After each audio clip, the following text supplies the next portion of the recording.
Welcome to Uma's Cooking.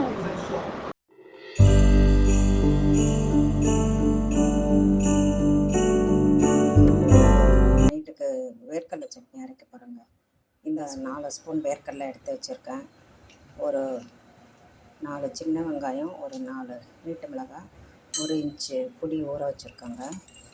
உடச்சக்கடலை 1 spoon போட்டுக்கலாங்க.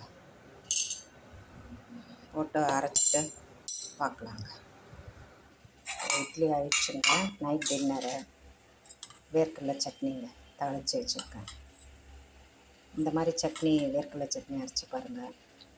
இன்னொரு வேர்க்கடலை சட்னியை நீங்கள் ஒரு துண்டு தேங்காய் வச்சும் அரைக்கலாம். அது வேறு டேஸ்ட் கொடுக்கும். இன்றைக்கி வேர்க்கடலை சட்னி ஒரு வெங்காயம் ஒரு வளைத்து வச்சுருக்காங்க, ஒரு 3 காஞ்ச மிளகாய், ஒரு தேங்காய் துண்டு பொடியாக நறுக்கி வச்சுருக்கேன், ஒரு சுக்கா புளி, 3 ஸ்பூன் வேர்க்கடலை, 1 ஸ்பூன் உடச்ச கடலைங்க. தேவையான அளவு உப்பு சேர்த்து அரைச்சிக்கலாம். இதுக்கு முன்னாடி பண்ண வேர்க்கடலை சட்னியில் தேங்காய் போட்டிருக்க மாட்டேங்க. அது ஒரு டேஸ்ட்டு வரும், இது ஒரு டேஸ்ட்டு வரும். அரைச்சிட்டு பார்க்கலாங்க. இது பாருங்கள், சட்னி அரைச்சிட்டு தாளித்து வச்சுருக்காங்க. இது இட்லி தோசைக்கெலாம் சூப்பராக இருக்குங்க இந்த சட்னி. இந்த மாதிரி ஒரு துண்டு தேங்காய் வச்சு அரைச்சி பாருங்கள். இது ஒரு டிஃப்ரெண்ட் டேஸ்ட்டாக இருக்குங்க.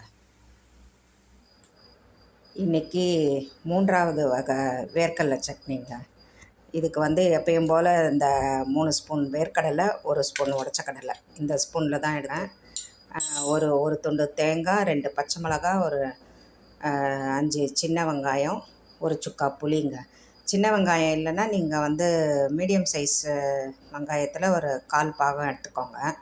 இதெல்லாம் ஒன்றா அரைச்சிட்டு தாளிச்சிக்கலாங்க. இது வேறு டேஸ்ட் கொடுக்கும். முதல்ல 2 வேர்க்கடலை சட்னி அரைச்சோம் இல்லைங்களா, அதை விட இதை இன்னொரு வேறு டேஸ்ட்டு கொடுக்கும். சட்னி அரைச்சிட்டு கடுகு, உளுத்தம்பருப்பு, கருவேப்பிலை போட்டு தாளிச்சிட்டேங்க. இந்த 3 வகை வேர்க்கடலை சட்னியும் ட்ரை பண்ணி பாருங்கள். உங்களுக்கு இந்த டேஸ்ட்டு வித்தியாசம் தெரியும்.